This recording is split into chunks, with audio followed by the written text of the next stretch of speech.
I never been violent until I'm with the homies. That was a quote from Kendrick Lamar off a song on Good Kid, Mad City. Good Kid, Mad City wasn't just an album. Good Kid, Mad City was a description of millions upon millions of young black men living in America. And to prove that, we're going to be reacting to a situation that happened out in Florida with the rapper we know as Julio Fulio. But the focus isn't going to be Julio Fulio and what happened to him. The focus is going to be geared towards who did it to him. Well, it's a young man who goes by the name of Shawn Gathright. And him, he was the good kid in the Mad City. He was the good one that's never been violent until he was with the homies. Shawn Gathright would soon find out that the justice system really don't care about your upbringing. He would soon find out that you will be held responsible and accountable for your actions. Now, as much as we love our family members, as much as we want to see them go on the right path, there is something that we have to instill in our children to avoid. And that thing is peer pressure. The influence that's deeply, deeply, deeply rooted in our culture. But today, we're going to be reacting to Shawn Gathright and what could have went wrong. Is it his parents' fault for him making the wrong decisions? I don't know. This type of situation happen all the time. Check it out, y'all. Now recently, one of the men convicted in the murder of rapper Julio Fulio was sentenced in court. His name is Shawn Gathright. And unlike a lot of stories like this, what's making people pay attention isn't just the murder case itself. It's the fact that Shawn Gathright reportedly came from a good family, had a supportive upbringing, traveled the world growing up, and according to his own family, was surrounded by positive role models and older figures throughout his life. You have characterized your and your brother Sean's childhood as a good, nice, loving childhood growing up. Isn't that true, ma'am? Yes, ma'am. You said that both of you had wonderful, loving, supportive relationships. Isn't that true, ma'am?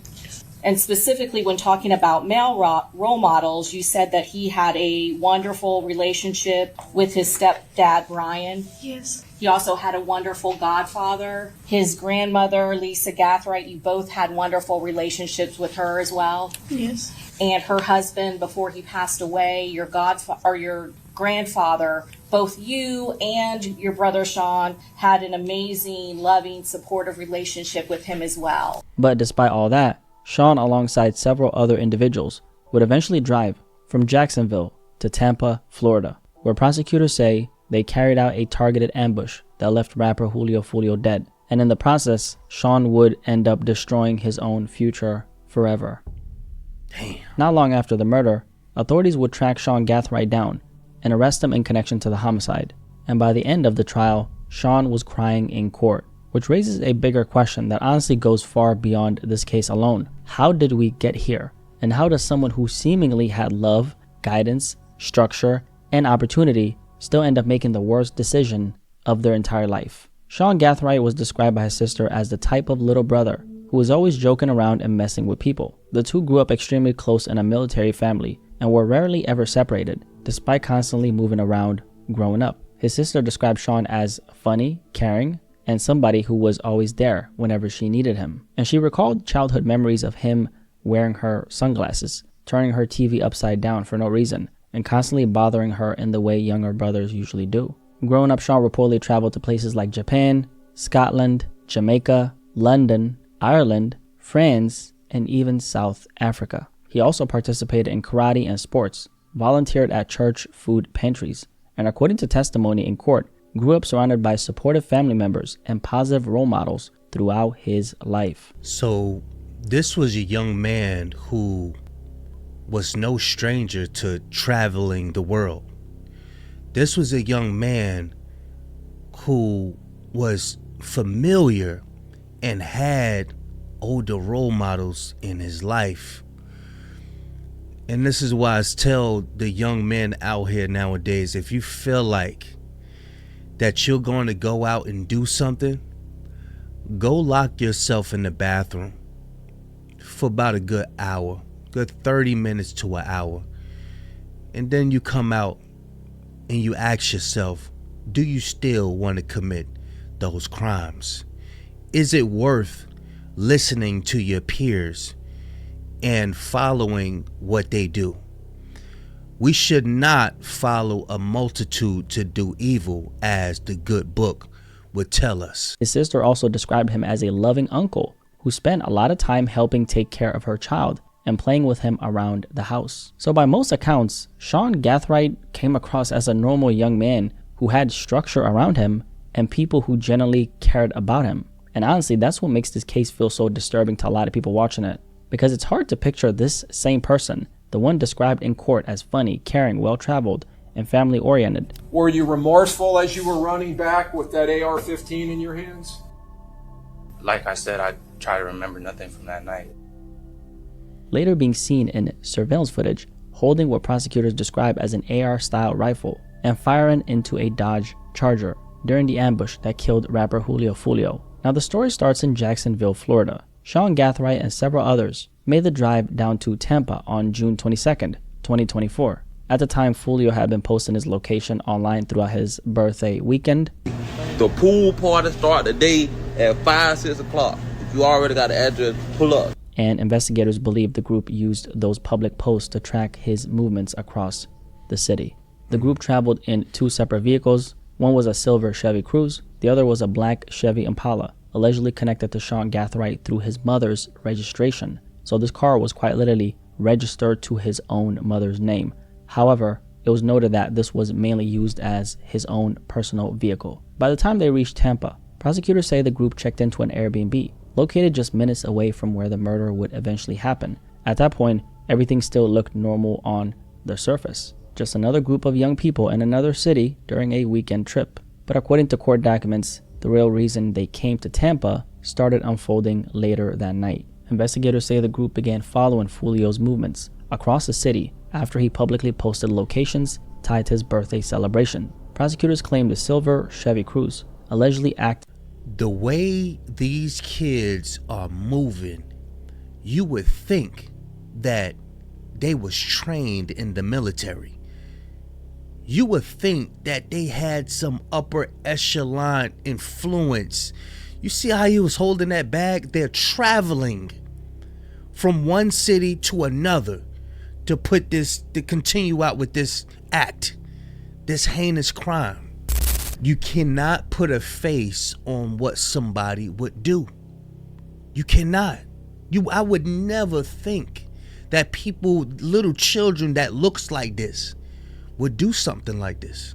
Almost like a lookout vehicle, locating Fulio and the people around him before the black Chevy Impala connected to Shawn would later arrive nearby. The first stop prosecutors mentioned was Teaser's Gentleman's Club, then another nightclub called Truth 18. Surveillance footage, phone records, and location data allegedly placed both vehicles near those locations throughout the night. And prosecutors claim Shawn's phone actually became one of the biggest pieces tying the entire timeline together. The court documents state that Shawn's phone allegedly continued appearing near every major location connected to Fulio that particular night. And eventually, everything led back to a hotel called Home 2 Suites in Tampa. Fulio and the people he was with had reportedly returned to the hotel during the early morning hours after moving around the city throughout the night. Shortly afterward, prosecutors say surveillance footage captured both suspect vehicles arriving near the hotel parking lot. But investigators say the way the vehicles moved inside the parking lot allegedly showed this wasn't random. The black Chevy Impala connected to Shawn took a longer route around the hotel, almost as if the people inside were trying to avoid being seen immediately. Then moments later, prosecutors say the silver Chevy Cruze drove past Fulio's parked vehicles multiple times before eventually leaving the area altogether. That's when the situation turned deadly. Around 4:38 that morning, prosecutors say 3 masked gunmen stepped out of the black Chevy Impala and began moving through the hotel parking lot on foot. Shawn Gathright was one of those 3 individuals. Shawn was seen armed with an AR-style rifle during the shooting, and the surveillance footage showed one of the riflemen carrying a weapon, equipped with what investigators believed was a brass catcher, a device designed to prevent shell casings from falling onto the ground. Then suddenly, where do they get this equipment from? This is something that's described in a hardcore gangster rapper song. Where are they getting this equipment? How do they learn the strategies? You see how they creeping behind the bushes and stuff? Where do they learn this stuff from? Gunfire erupted across the parking lot. Multiple shots were fired directly toward the Dodge Charger Fulio was sitting inside as the vehicle attempted to speed away through the parking lot. Fulio then tried diving into the back seat as bullets tore through the vehicle, striking him in the chest and the back. 3 other people inside were also wounded during the shooting before one of the vehicles eventually crashed nearby, and within seconds, the gunman disappeared back into the night. But according to investigators, the story didn't end in the parking lot. In the hours after the shooting, prosecutors say the suspects allegedly split up and began making their way back toward Jacksonville. Shawn allegedly drove the black Chevy Impala to a family member's house in Polk County. Roughly 12 hours after the murder, surveillance cameras captured Shawn unloading bags from the vehicle before transferring items into another SUV, registered under his mother's name. Shawn was also later seen wiping down parts of the Impala, including the door handles and portions of the interior. And that right there became one of the clearest signs to investigators that Shawn was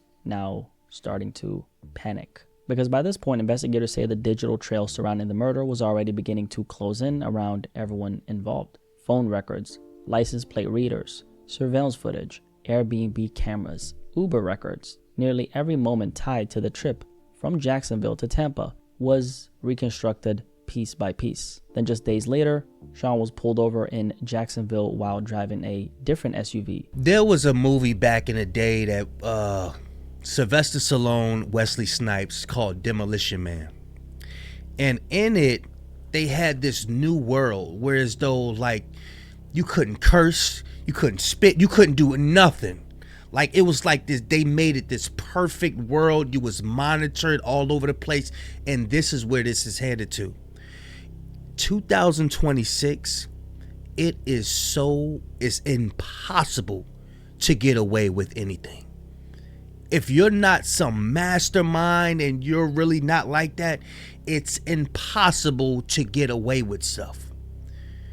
This is why I think to myself, is it just that people who commit these crimes do it boil down to they want attention? Because most of them who commit a crime afterwards, they talk about it in a song. Or they get in court and start laughing in front of the judge. It's almost like a moment of, I made it. Everybody knows me now. And the only thing I could pinpoint that to is your lack of attention. Allegedly discovered ammunition, firearm parts, and bags prosecutors believe may have been connected to the aftermath of the shooting. And as investigators continued searching deeper into the case, things became even worse for Shawn. When authorities later searched his home, investigators found multiple rifles inside a safe, including one equipped with a brass catcher, similar to the one described during the shooting at the hotel. And eventually, all this evidence they discovered surrounding Fulio's murder became impossible to ignore, and they basically connected all the dots. One by one, arrests started coming in. The silver Chevy Cruze, prosecutors say had tracked Fulio throughout Tampa, was eventually located in Georgia. Rashad Murphy, which was one of the suspects, was allegedly behind the wheel when police attempted to stop the vehicle. Then in the weeks that followed, Shawn and the others connected to the case were eventually arrested and charged in connection to the murder of Julio Fulio. Keep coming. Keep coming. Walk back to me. Put your hands behind your back. And just like that, a trip that allegedly started as retaliation in an ongoing Jacksonville gang war had now turned into one of the biggest rap-related murder cases in recent years. But what makes this story especially disturbing is how normal everything looked in the beginning. A drive to another city, an Airbnb, nightclubs, friends moving around during a birthday party weekend, and then just within a few hours, multiple lives were destroyed forever. And eventually the story that started with a drive from Jacksonville to Tampa ended inside a courtroom. For nearly a month, the jury listened as prosecutors laid out what they believed happened during Julio Fulio's final hours alive. The state argued that Shawn Gathright and the others tracked Fulio across Tampa after he publicly posted locations tied to his birthday weekend online. Jurors were shown surveillance footage, phone records, license plate reader data, Airbnb footage, and videos from the hotel parking lot where the shooting occurred. All of this evidence eventually led back to Shawn and the other suspects. And Shawn's phone had appeared near multiple locations connected to Fulio that night. His black Chevy Impala was allegedly seen moments before the shooting, and prosecutors claim surveillance footage later captured Shawn cleaning the vehicle afterwards, when he was basically trying to clean it so they wouldn't really catch the DNA on the car, but obviously he was already cooked at that point, right? Now, as the trial continued, Shawn started standing out from the others involved in the case, because unlike some of the other defendants, prosecutors never argued that Shawn himself was actually a gang member. And during a specific phase of this trial, the jury were introduced to a completely different image of Shawn. His family described him as intelligent, funny, and raised in a stable home with positive role models around him. Shawn attended college prep schools, took college classes, and traveled internationally growing up while his parents served in the military. And honestly, that's what made the case feel so disturbing to a lot of people following it, because prosecutors were now arguing that this same young man ended up in a hotel parking lot at 4:30 a.m. in the morning, firing an AR-style rifle into a car full of people. At one point, Shawn himself even took the stand, fighting back tears, and told the jury he felt very remorseful and apologized to Fulio's family and the other victims. To the victim's family, I want to send my deepest condolences and I understand that it's hard losing a child, a best friend, a brother, a cousin, and for that I just cannot say sorry enough. I feel terrible about the situation, but I'm a firm believer that God can use anything for good.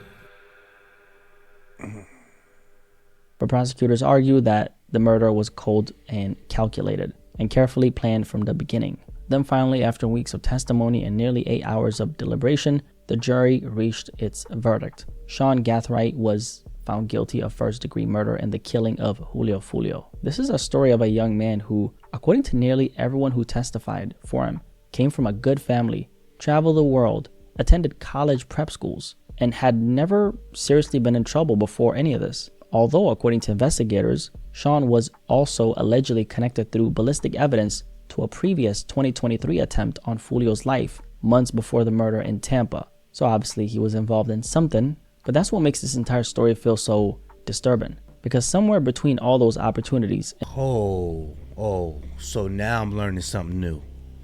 So come to find out that he was involved in a previous attempt. So there's a pattern. This leads me to believe that whatever influence that he had on him, it was way stronger than his mentors and his traveling and his upbringing.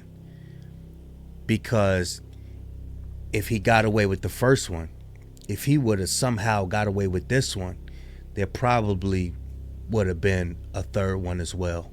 Influences, decisions, and relationships, everything went completely wrong. At the time of recording this video, Shawn Gathright is facing the possibility of spending the rest of his life behind bars or even the death penalty. Either way, the life he once had is gone forever. What a waste of life. And shout out to Blackie Speaks for doing an amazing job on that story. I'm gonna leave a link in the description. Y'all make sure y'all go subscribe to his channel. Y'all make sure y'all hype this video up as well and subscribe here as well. But let me know what y'all think about this young brother, Shawn Gathright. Because you would think that, you know, raising up your child, these are the things that you want to keep them away from. But like I said, 2026, Satan is at work. Satan is at work and is in battle for our children's minds. It's their minds. So us as parents, when we spend 40 hours, 60 hours a week sometime working, you got to understand who's using that time to influence your child. So this is what we need to work towards, getting our time back. That's what it's about, y'all. You know, y'all let me know what y'all think, man. Big Kish signing out. I'm going, y'all.